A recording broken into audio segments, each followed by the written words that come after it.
ವೀಕ್ಷಕರೇ, ಇವತ್ತು ಎಲ್ಲಿ ನೋಡಿದ್ರೂ ಕೂಡ ಮೊದಲಿಗೆ ಸದ್ದು ಮಾಡ್ತಾ ಇರುವಂತಹ ಸುದ್ದಿ ಆನೆಗಳ ದಾಳಿ. ಗ್ರಾಮಗಳ ಮೇಲೆ ಆನೆಗಳು ದಾಳಿ ಮಾಡ್ತಾ ಇವೆ, ಅದರಿಂದ ಗ್ರಾಮಸ್ಥರು ಆತಂಕಕ್ಕೆ ಒಳಗಾಗಿದ್ದಾರೆ, ಜೀವಗಳು ಬಲಿಯಾಗ್ತಾ ಇವೆ. ಈ ರೀತಿಯ ಹಲವಾರು ವಿಷಯಗಳನ್ನ ಪ್ರತಿನಿತ್ಯ ನಾವು ಎಲ್ಲ ಕಡೆ ನೋಡ್ತಾ ಇದ್ದೀವಿ. ಹಾಗಾದ್ರೆ ಇಲ್ಲಿ ಆನೆಗಳ ತಪ್ಪೋ ಅಥವಾ ಪ್ರಮುಖವಾಗಿ ಇಲ್ಲಿ ತಪ್ಪು ಯಾರದ್ದು ಅನ್ನೋದ್ರ ಬಗ್ಗೆ ಚರ್ಚೆ ನಡೆಸ್ತಾ ಇದ್ದೀವಿ. ಇದೇ ಈ ಹೊತ್ತಿನ ದುನಿಯಾ ವಿಶೇಷ, ತಪ್ಪು ಯಾರದ್ದು.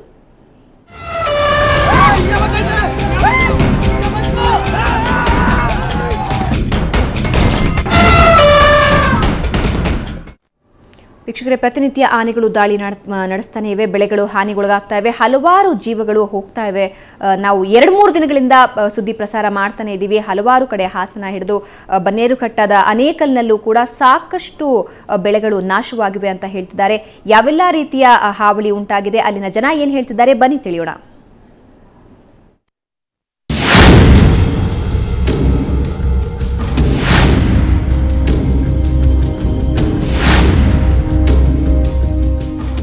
ರೈತರ ಬೆಳೆಗಳು ಸಖತ್ತು ರುಚಿಯೋ, ಕಾಡಿನಲ್ಲಿ ಆಹಾರ ಸಿಕ್ತಿಲ್ವೋ ಗೊತ್ತಿಲ್ಲ.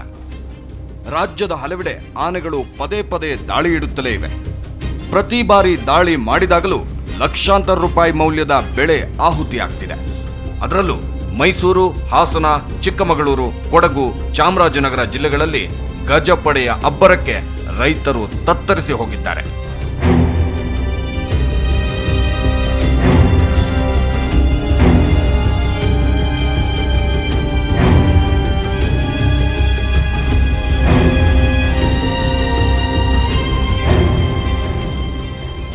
ಬೆಂಗಳೂರಿನ ಹೊರವಲಯದ ಆನೇಕಲ್, ಬನ್ನೇರುಘಟ್ಟ ಸುತ್ತಮುತ್ತ ಕೂಡ ಇದೇ ಸಮಸ್ಯೆ. ರಾತ್ರಿ ಹೊತ್ತು ಹೊಲಗಳಿಗೆ ಲಗ್ಗೆ ಇಡೋ ಆನೆಗಳು ಬೆಳೆಗಳನ್ನು ಸ್ವಾಹ ಮಾಡುತ್ತಿವೆ, ಓಡಿಸಲು ಬಂದವರ ಮೇಲೆರಗುತ್ತಿವೆ. ಮೊನ್ನೆ ತಾನೇ IBM ಉದ್ಯೋಗಿ ಸೂರಪ್ಪ ಎಂಬಾತ ಪುಂಡಾನೆಗೆ ಬಲಿಯಾಗಿದ್ದಾರೆ.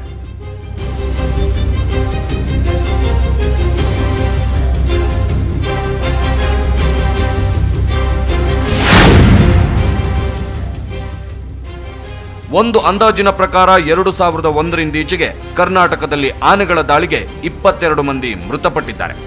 ಅದರಲ್ಲಿ ರೈತರೇ ಹೆಚ್ಚು. ಅದರಲ್ಲೂ ಮೈಸೂರು ನಗರಕ್ಕೆ ನುಗ್ಗಿದ ಆನೆಯೊಂದು ಸೆಕ್ಯೂರಿಟಿ ಗಾರ್ಡ್ ಒಬ್ಬನನ್ನ ತುಳಿದು ಸಾಯಿಸಿದ್ದು ಹೃದಯ ವಿದ್ರಾವಕವಾಗಿತ್ತು. ಇನ್ನು ಹಾಸನ ಜಿಲ್ಲೆ ಆಲೂರು ಸುತ್ತಮುತ್ತ ಇಂತಹ ಘಟನೆಗಳು ನಡೆಯುತ್ತಲೇ ಇರುತ್ತವೆ. ಆದರೂ ಸರ್ಕಾರ ಮಾತ್ರ ಆನೆಗಳ ನಿಯಂತ್ರಣಕ್ಕೆ ಮುಂದಾಗ್ತಿಲ್ಲ.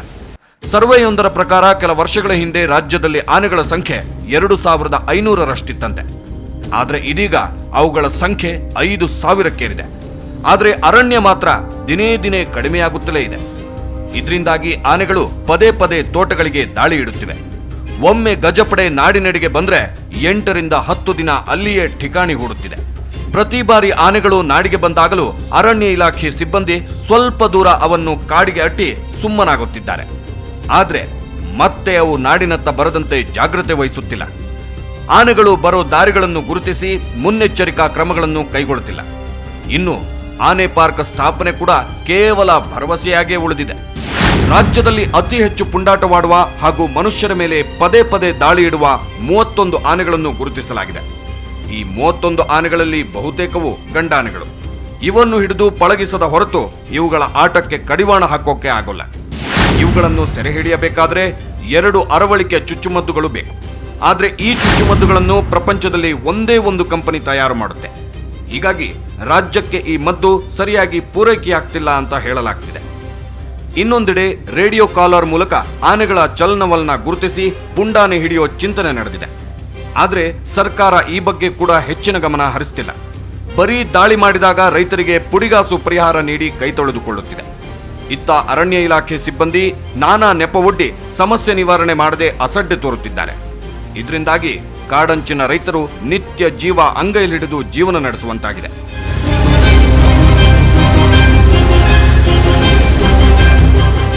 ಬ್ಯೂರೋ ರಿಪೋರ್ಟ್, ಸುವರ್ಣ ನ್ಯೂಸ್ 24/7.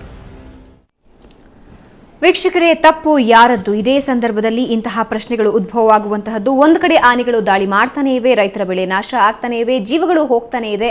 ಆದರೆ ಸರ್ಕಾರ ಮಾತ್ರ ಕೈಕಟ್ಟಿಕೊಳ್ಳುತ್ತಿದೆ ಅನ್ನೋ ಒಂದು ಮಾತುಗಳು ಕೂಡ ಕೇಳಿ ಬರ್ತಾ ಇದೆ. ಇದರ ಬಗ್ಗೆ ನಮ್ಮ ಜೊತೆ ಮಾತಾಡೋದಕ್ಕೆ ವನ್ಯಜೀವಿ ವಿಜ್ಞಾನಿಗಳಾಗಿರುವಂತಹ ಸಂಜಯ್ ಗುಬ್ಬಿ ಅವರಿದ್ದಾರೆ. ಹಾಗೆ ಆನೇಕಲ್ನ ರೈತರಾಗಿರುವಂತಹ ಮಹಿಮಣ್ಣ ಇದ್ದಾರೆ. ಇಬ್ಬರಿಗೂ ಕಾರ್ಯಕ್ರಮಕ್ಕೆ ಸ್ವಾಗತ.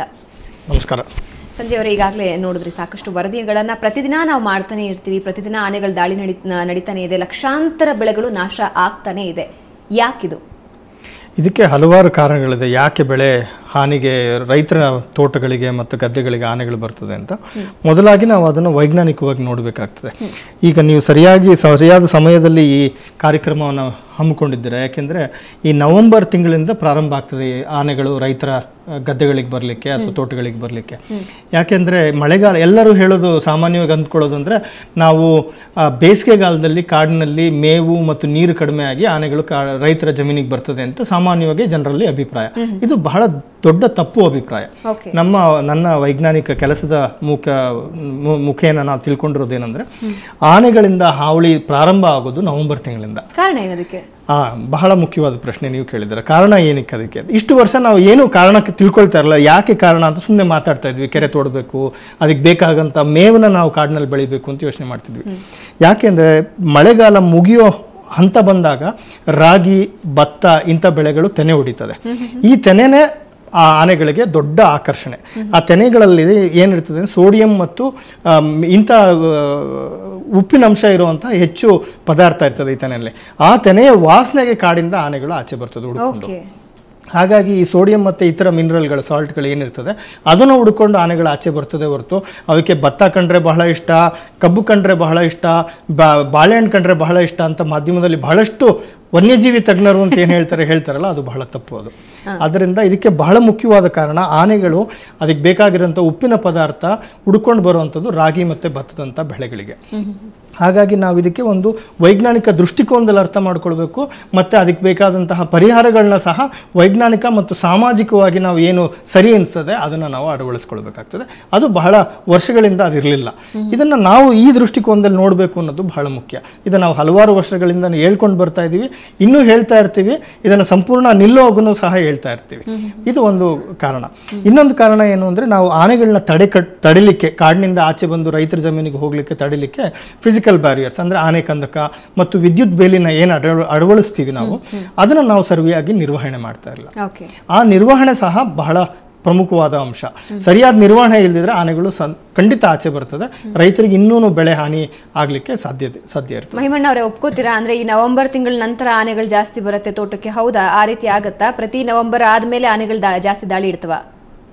ನಮ್ಮ ಏರಿಯಾದಲ್ಲಿ ಈ ನವೆಂಬರು, ಡಿಸೆಂಬರು, ಅಕ್ಟೋಬರ್ ಏನಿಲ್ಲ, ಎನಿ ಟೈಮ್ ಇರುತ್ತೆ ಮೇಡಮ್. ಯಾವಾಗಲೂ ನಾವು ತುಂಬ ತೊಂದರೆ ಅನುಭವಿಸ್ತಾ ಇದ್ವಿ. ಅದು ನೈಟ್ನಲ್ಲಿ ಬರ್ತಾ ಇದ್ವಿ ಈಚೆಗೆ, ಆಚೆ ಏನು ಸ್ವಲ್ಪ ವರ್ಷಗಳ ಹಿಂದೆ ಆಚೆ. ಈಗ ಆಗಲೇ ಬರ್ತಾವೆ, ಹಗಲಿನಲ್ಲೇ ಬರ್ತಾವೆ. ನಾವು ಯಾವ ರೀತಿ ಮೇಂಟೈನ್ ಮಾಡೋದು? ಹಗಲಿನಲ್ಲೇ ಬರ್ತಾವೆ. ಅದು ಏನು ಸಣ್ಣ ಪಣ್ಣ ಓಡಿದ್ರೆ ಆಗಲ್ಲ. ನಾವು ಸ್ಪೀಡ್ನಲ್ಲಿ ಹೋಗ್ಬೇಕು, ಕೈಯಲ್ಲಾಗದಿದ್ರು ಓಡಬೇಕು. ಅಲ್ಲ, ಆನೆಗಳು ನಿಮ್ಮನ್ನ ಅಟ್ಟಿಸ್ಕೊಂಡೇ ಬರುತ್ತೆ ಯಾವಾಗಲೂ, ಅಲ್ಲಿರೋ ಜನರನ್ನೇ ಅಟ್ಟಿಸ್ಕೊಂಡೇ ಬರುತ್ತೆ. ಒಂಟಿ ಬರುತ್ತೆ, ಮರಿಯಾನೆನೂ ಬರುತ್ತೆ. ಮರಿಯಾನೆ ಬರೋದು ತಪ್ಪಿಸ್ಕೊಳೋದೇ ಕಷ್ಟ ಆಗುತ್ತೆ. ಯಾವಾಗಲೂ ಇದ್ದೇ ಇರ್ತದೆ ಬಿಡ್ರಿ, ಯಾವಾಗಲೂ ಇದ್ದೇ ಇರ್ತದೆ. ಈ ಇಂಥ ಟೈಮು ಆಗಲೂ ಅದು ನೈಟ್ ಬರ್ತಾ ಇದ್ದೇವೆ, ಆಗಲೇ ಬರ್ತಾವೆ. ಇದಕ್ಕೇನು ಹೇಳ್ತೀರಾ ಸಂಜಯ್ ಅವರ? ಅಂದ್ರೆ ಇವ್ರ ಪ್ರಕಾರ ನವೆಂಬರ್ ಆದ ನಂತರ ಅಲ್ಲ, ಇಡೀ ವರ್ಷವೂ ಕೂಡ ಈ ರೀತಿಯಾದಂತಹ ತೊಂದರೆ ಎದುರಿಸ್ತಾ ಇರ್ತೀವಿ ಅಂತ. ಇದಕ್ಕೇನು ಕಾರಣ ಅಂತೀರಾ? ಹೌದು, ಅವ್ರು ಹೇಳೋದು, ಮಹಿಮಣ್ಣ ಅವರು ಹೇಳೋದ್ರೊಳಗೆ ಭಾಗಶಃ ಸರಿ ಇದೆ. ಏನಂದ್ರೆ ಇವಾಗ ಉದಾಹರಣೆಗೆ ಅವ್ರು ಆನೆಕಲ್ಲಿಂದ ಬರ್ತಾರೆ, ಆ ಕಡೆ ಹೆಚ್ಚಾಗಿ ತರಕಾರಿ ಬೆಳೀತಾರೆ, ಟೊಮೊಟೊ ಅಂತ ಬೆಳೆಗಳನ್ನ ಹೆಚ್ಚಾಗಿ ಬೆಳೀತಾರೆ. ಹಾಗಾಗಿ ಕೆಲವು ಪ್ರದೇಶಗಳಲ್ಲಿ ವರ್ಷ ಪೂರ್ತಿ ಬರೋ ಸಾಧ್ಯತೆ ಇರ್ತದೆ. ಆದರೆ ಹೆಚ್ಚಾಗಿ ನೀವು ರಾಜ್ಯಾದ್ಯಂತ ರಾಜ್ಯ ವ್ಯಾಪ್ತಿಯಾಗಿ ನೋಡಿದ್ರೆ ಹೆಚ್ಚಾಗಿ ಬೆಳೆಯುವಂಥ ಬೆಳೆಗಳ ಮೇಲೆ ಸಹ ಅವಲಂಬಿತವಾಗಿದ್ದಾವೆ. ಅದರಲ್ಲೂ ರಾಗಿ ಮತ್ತು ಭತ್ತ ಅಂತ ಬೆಳೆಯುವಂಥ ಬೆಳೆಗಳ ಮೇಲೆ ಅವಲಂಬಿತವಾಗಿದೆ. ಅದರಾಗಿ ಆನೆಕಲ್ ಅಂತ ಒಂದು ಪ್ರದೇಶದಲ್ಲಿ ಹೌದು ಇರ್ಬೋದು, ವರ್ಷ ಪೂರ್ತಿ ಬರ್ತದೆ, ಆದರೆ ಪ್ರಮಾಣ ಕಡಿಮೆ ಇರ್ತದೆ. ನವೆಂಬರ್ ನಂತರ ಹೆಚ್ಚಾಗ್ತದೆ. 1-2 ಬರೋದು ಅಥವಾ ಒಂದು ತಿಂಗಳಲ್ಲಿ 5-6 ಆಗ್ತಾ ಇದ್ದಿದ್ದು ಇದ್ದಕ್ಕಿದ್ದಂಗೆ ನವೆಂಬರ್ ಆದಮೇಲೆ ತಿಂಗಳಿಗೆ ಒಂದು 50-100 ಸಲ ಆನೆಗಳು ಬರುವಂಥ ಪ್ರಮಾಣ ಜಾಸ್ತಿ ಆಗ್ತದೆ. ಅದರಿಂದ ಈ ಅಂಕಿಅಂಶಗಳು ಬಹಳ ಮುಖ್ಯ. ನಾವು ಅದನ್ನು ಅಂಕಿಅಂಶಗಳನ್ನ ನೋಡಬೇಕು. ಮತ್ತು ಏನು ಬೆಳೆ ಬೆಳೀತಾ ಇದ್ದಾರೆ ಅಂತ ನೋಡಿದ್ರೆ ನಾವು ಅದಕ್ಕೆ ತಾಳಮೇಳ ಆಗ್ತದೆ. ಅವ್ರು ಹೇಳೋದು, ಮಹಿಮಣ್ಣ ಅವ್ರು ಹೇಳೋದು ಸರಿ, ಭಾಗಶಃ ಸರಿ ಇದೆ.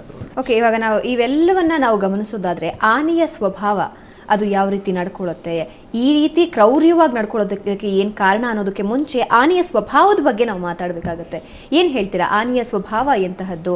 ಅದು ಒಟ್ಟಿಗೆ ಗುಂಪಲ್ಲಿರೋದಕ್ಕೆ ಇಷ್ಟಪಡುತ್ತಾ ಅಥವಾ ಬೇರೆ ಇರೋದಕ್ಕೆ ಇಷ್ಟಪಡುತ್ತಾ? ಯಾವ ರೀತಿ ಸ್ವಭಾವ? ಹೆಣ್ಣು ಮತ್ತು ಮರಿ ಆನೆಗಳೆಲ್ಲ ಗುಂಪುಗಳಲ್ಲಿರ್ತದೆ.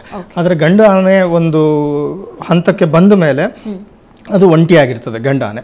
ಹಾಗಾಗಿ ಆದರೆ ಹೆಚ್ಚಾಗಿ ಇವು ಸಂಘಜೀವಿಗಳು, ಆನೆಗಳೇನಿದೆ ಸಂಘಜೀವಿಗಳು, ಗಂಡ ಆನೆಗಳು ಮಾತ್ರ ಬಿಟ್ಟು ಇನ್ನೆಲ್ಲ ಸಂಘಜೀವಿಗಳು. ಹಾಗಾಗಿ ಇವುಗಳ ಸ್ವಭಾವ ಏನಿದೆ ಅದು ತಮ್ಮ ಮರಿಗಳಿಗೆ ಮತ್ತು ತಮ್ಮ ಗುಂಪಿಗೆ ಏನಾದರೂ ಹೆಚ್ಚು ಕಡಿಮೆ ಆಗುತ್ತೆ ಅಂತ ಅನಿಸಿದ್ರೆ ಮಾತ್ರ ಅವು ಹೆಚ್ಚಾಗಿ ನೀವೇನದನ್ನು ಕ್ರೌರ್ಯ ಅಂತ ಕರಿತೀರ, ಅದು ಕೋಪ ಮಾಡ್ಕೊಳ್ಳೋದು ಅಂತ ಕರಿತೀರಲ್ಲ ಮಾಧ್ಯಮದಲ್ಲಿ, ಅದನ್ನು ಭಾವನೆಯನ್ನು ತೋರಿಸ್ಬೋದು. ಅದು ಬಹುಶಃ ಮನುಷ್ಯರಲ್ಲೂ ಇರುವಂಥದ್ದು. ನಮ್ಮ ಮಕ್ಕಳಿದ್ರೆ ನಮ್ಮ ಮಕ್ಕಳಿಗೆ ಏನಾದರೂ ಒಂದು ಅಪಘಾತ ಆಗ್ತಾ ಇದೆ ಅಂತ ಅನಿಸಿದ್ರೆ ನಾವು ಮುಂದೆ ಬರ್ತೀವಲ್ಲ, ಹಾಗಾಗಿ ಹೆಣ್ಣಾನೆಗಳು ಮುಂದೆ ಬರ್ತದೆ. ಅದು ಬಹುಶಃ ಎಲ್ಲ ಪ್ರಾಣಿಗಳಲ್ಲಿ ಇರಬೇಕಾದಂತಹ ಒಂದು ಸಹಜ ಪರಿಸ್ಥಿತಿ ಮತ್ತು ಭಾವನೆ ಅದು. ಹಾಗಾಗಿ ಮತ್ತೆ ಈ ಆನೆಗಳು ಯಾಕೆ ಬರ್ತದೆ, ಅವುಗಳು ಎಲ್ಲ ಆನೆಗಳು ಬರ್ತದ ಅನ್ನೋದು ಸಹ ಬಹಳ ಮುಖ್ಯವಾದ ಪ್ರಶ್ನೆ. ಎಲ್ಲ ಆನೆಗಳು ಬಹುಶಃ ಬೆಳೆ ತಿನ್ನಲಿಕ್ಕೆ ಬರ್ದಲೇ ಇರ್ಬೋದು. ಕೆಲವು ಗಂಡಾನೆಗಳು ಅದು ರಿಸ್ಕ್ ತಗೊಳ್ತದೆ. ಅಂದರೆ ನಾನು ಇದರಿಂದ ಹೋಗಿ ಈ ಬೆಳೆ ತಿಂದರೆ ನನಗೆ ಹೆಚ್ಚು ಪೌಷ್ಟಿಕ ಆಹಾರ ಸಿಗ್ತದೆ, ನನಗೆ ಎಷ್ಟು ದಪ್ಪ ಆಗ್ಬೋದು, ಹೆಚ್ಚು ಶಕ್ತಿ ಬರ್ಬೋದು. ನನಗೆ ಹೆಚ್ಚು ಶಕ್ತಿ ಬಂದರೆ ನಾನು ಮುಂದಿನ ಪೀಳಿಗೆಯನ್ನು ಸಂವರ್ಧನೆ ಮಾಡಲಿಕ್ಕೆ ನನಗೆ ಹೆಚ್ಚು ಶಕ್ತಿ ಇರ್ತದೆ ಅಂತ ಕೆಲವು ಆನೆಗಳು ರಿಸ್ಕ್ ತಗೊಳ್ತದೆ. ಆ ಕೆಲವು ಆನೆಗಳನ್ನ ನಾವು ಗುರುತಿಸಬೇಕಾಗ್ತದೆ. ಇದು ವೈಜ್ಞಾನಿಕ ದೃಷ್ಟಿಕೋನದಲ್ಲಿ ನೋಡಬೇಕಾದಂಥ ವಿಚಾರ. ಬನ್ನೇರುಘಟ್ಟದಲ್ಲಿ ಒಂದು 100 ಆನೆ ಇತ್ತು ಅಂದರೆ 100 ಆನೆಗಳನ್ನು ಬೆಳೆ ತಿನ್ಲಿಕ್ಕೆ ಬರೋದಿಲ್ಲ, ಎಲ್ಲವೂ ಅಷ್ಟೇ ಧೈರ್ಯ ಇರೋದಿಲ್ಲ. ಕೆಲವು ಆನೆಗಳಲ್ಲಿ ಈ ಧೈರ್ಯ ಬರ್ತದೆ, ಈ ಧೈರ್ಯ ತಗೊಳ್ತವೆ. ಆ ಆನೆಗಳನ್ನ ನಾವು ಗುರುತಿಸಬೇಕಾಗ್ತದೆ. ಇದನ್ನು ಇಂಗ್ಲೀಷ್ನಲ್ಲಿ ನಾವೇನು ಪ್ರಾಬ್ಲಮ್ ಆನಿಮಲ್ಸ್ ಅಂತ ಕರಿತೀವಿ. ತೊಂದರೆ ಕೊಡುವಂಥ ಪ್ರಾಣಿಗಳನ್ನ ನಾವು ಮೊದಲಾಗಿ ಗುರುತಿಸಬೇಕಾಗ್ತದೆ.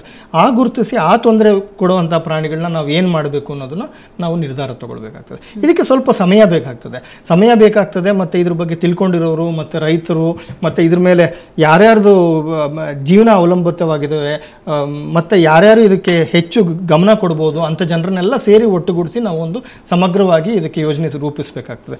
ಈ ಬರೋ 21ಕ್ಕೆ ರಾಜ್ಯ ಸರ್ಕಾರದವರು ಈ ಥರ ಒಂದು ಮೀಟಿಂಗ್ ಸಹ ಕರೆದಿದ್ದಾರೆ, ಒಂದು ಸಭೆಯನ್ನು. ಆದರೆ ಇದು ಸಭೆಯಾಗೆ ಉಳಿತಾ ಇದೆ, ಬಹಳಷ್ಟು ವರ್ಷಗಳಿಂದ ಈ ಥರ ಸಭೆಗಳು ನಡೀತಾ ಇದೆ.